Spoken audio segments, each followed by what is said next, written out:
Ever feel like your emotions kind of have a mind of their own? Hmm. Well, buckle up because today we're doing a deep dive into Master Your Emotions, a practical guide to overcome. Okay. It's by Thibaut Maurice. Yeah. Have you heard of it? Yes, I have. Yeah, it's a good one. I'm finding it fascinating so far. Yeah. It really digs into like the nuts and bolts of how our brains work Mhm. and how once we get that, we can actually use it to like live happier lives, Absolutely. Which I am all about. Yeah, Thibaut Maurice does a really nice job in this book. Yeah. He brings together that, like you said, the science behind it, Right. but then really makes it practical. Yes. Like, okay, so what do we do with this information? Exactly. And I think that's why it's resonated with so many readers. Yeah, totally.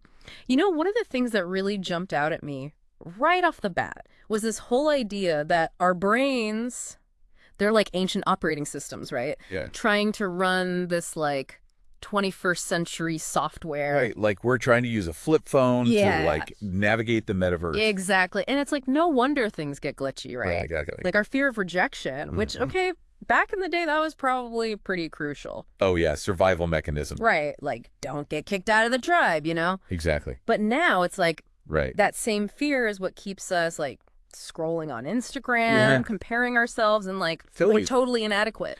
It all comes back to that. Yeah. Our brains are wired for survival, first and foremost, Right. not necessarily happiness. Okay, so that brings us to, what is it called?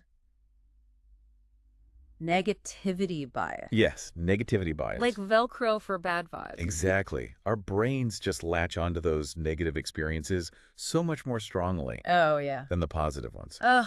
It's so true, though. Like, you can get, I don't know, 100 positive comments online. Right. And then one random person's like, this is dumb. Yes. And that's the one that, like, sticks with you for a week. And it eats at you. Right. It eats at you, exactly. Maurice uses this great example in the book. Oh, yeah. Imagine, like, an author, they've just gotten 50, like, glowing, amazing reviews for their new book. Awesome. Right? That's the dream, right? The dream. But then, boom, one single one-star review pops up. And it's like, that's the one they fixate on. Of course, yeah. It's crazy how powerful that is. It is. That's negativity bias in action. It makes you wonder, like, are we even in control? Right? Like, is there even a point to, like, trying to be positive when our brains are wired for this? Like, doom and gloom? Well, and you know what's interesting is there's this study that Maurice talks about in the book Okay. where they followed lottery winners. Oh, wow. Right? Okay. Talk about like hitting the jackpot, right? Yeah, you'd think they'd be happy forever. Right, exactly. And they also followed people who had become paraplegic. Oh, wow. So like a real spectrum of life experiences here. Yeah, intense. And here's the wild part. Okay. Within a year, Yeah. both groups basically returned to their baseline levels of happiness. So you're telling me it doesn't matter if you win the lottery It's kind of a tough pill to swallow, right?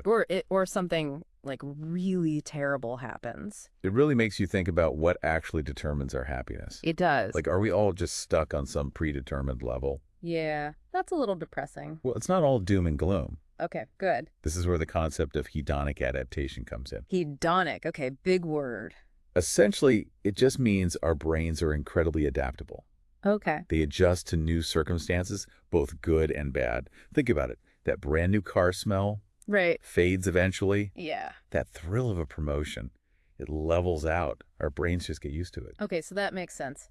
But where does that leave us? So while external factors like winning the lottery or, experiencing a difficult event, they have a surprisingly small impact on our long-term happiness. Really? Yeah, it's the internal stuff that matters more. Like what? Our mindset, our outlook, our thoughts, our beliefs, those play a much bigger role than we might think. So it's not about chasing external highs. It's more about rewiring those internal responses. Interesting. It's kind of like this whole dopamine thing. Oh, absolutely. It's like our society is like addicted to those little dopamine hits, Oh, yeah. We're chasing that dopamine rush constantly. It's like every notification, every new episode that autoplays, it's like bam, bam, bam. It's like we're all stuck in this giant dopamine casino. Seriously. And Maurice brings up this really like jarring example, the story of Lee Sung-sip. Oh, right. Yeah. That's a tragic story. Yeah. The young man who like basically died after playing video games for days straight. Yeah, it's heartbreaking. And it just shows you how powerful those dopamine loops can be. It's a really extreme case, but it does highlight the potential dangers when these behaviors spiral out of control. Right. It's not just about willpower. It's about understanding what's actually happening in our brains. Yeah. We need to make conscious choices Yeah. that support our well-being, not just chase that fleeting dopamine high. So we've got to find a way to, like, outsmart those dopamine dealers, right? Exactly. But it's not just the external stuff, is it? Yeah, It's like we've got these inner battles going on, too. Oh, absolutely. And this is where, like, Murusa introduces this whole concept of the ego. Yes. And I gotta say, this is where things got really real for me. Because it's like, he's not just talking about being egotistical. Right. It's not just about being like arrogant or self-centered. Yeah. It's deeper than that. It's like his whole other character. That's a great way to put it. Yeah, this character in our own personal story. And it's the one, like, writing the story a lot of the time. Often, yeah. It's that voice in our heads that's always trying to define who we are. Right, like, I am this, I am that. And the thing is, those definitions aren't always accurate. Or helpful. Exactly. So it's like we're going around with this, like, outdated script Yes. that doesn't even reflect who we really are. And you know what the ego really wants? Validation. It's constantly seeking that sense of worth from external sources. Okay, so it's like, tell me I'm good enough. Basically. Yeah. And it latches onto anything it can. Possessions, appearance, our relationships. Yeah, it's all fair game. It uses these things to build up this, like, kingdom of self-importance. It's like, look at me. I have this. I've achieved that. Therefore, I matter. Exactly. But that kind of validation, it's so fleeting. It's like trying to fill a bucket with a hole in it. Yes. A bottomless pit. Okay, so how do we, like, reason with this ego character? Well, that's the challenge, isn't it? It feels like a losing battle sometimes. Because it's so sneaky. Maurice uses this really interesting example. He talks about how this dynamic plays out in families. Okay. Like how parents, often with the best of intentions, right? Right. Project their own, maybe unfulfilled dreams onto their kids. Oh, yeah, I see that.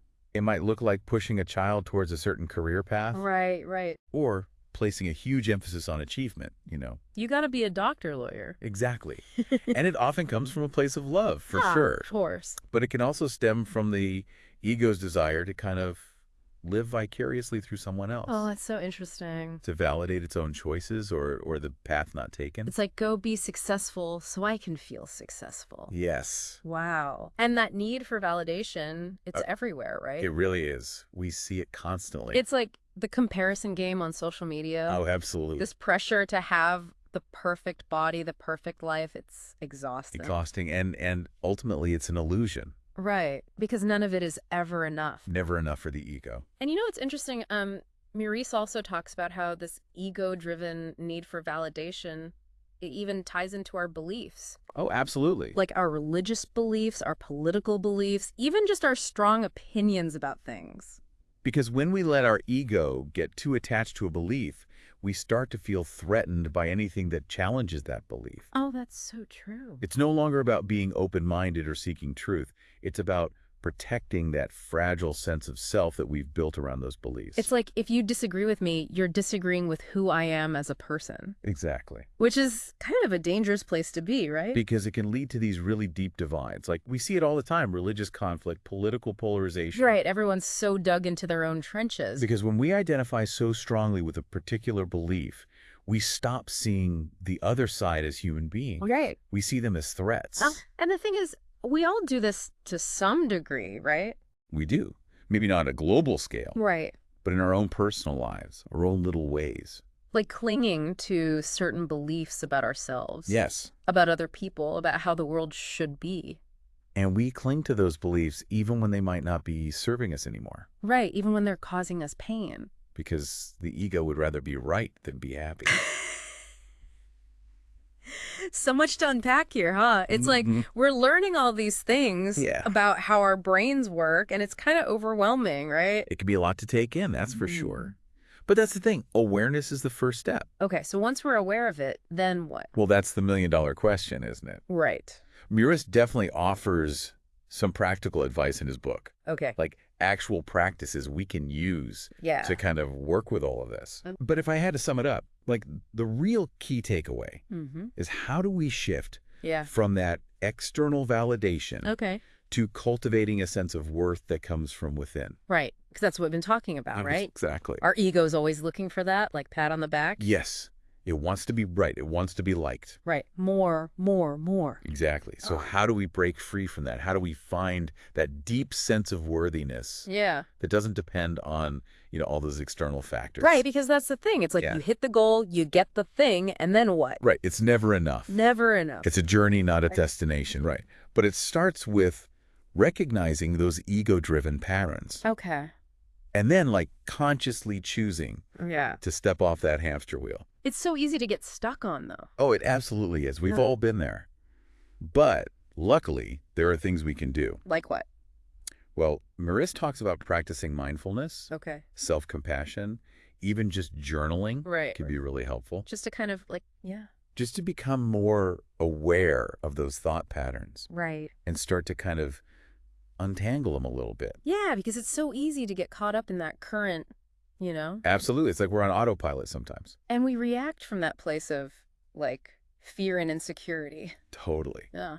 But the more we can practice, stepping back, Yeah. observing those thoughts and feelings without judgment, Right.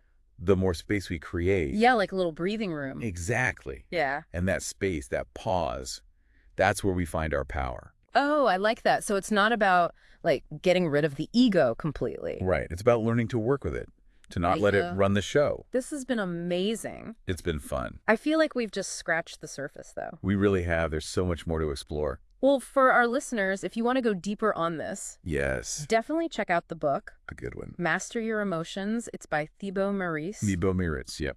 And it's, it's not about becoming some emotionless robot. Right. It's about understanding Yeah. how to work with our emotions so that they don't control us, right? Exactly. Awesome. Well, that's it for this deep dive Till next time. into the fascinating world of emotions. We'll see you next time.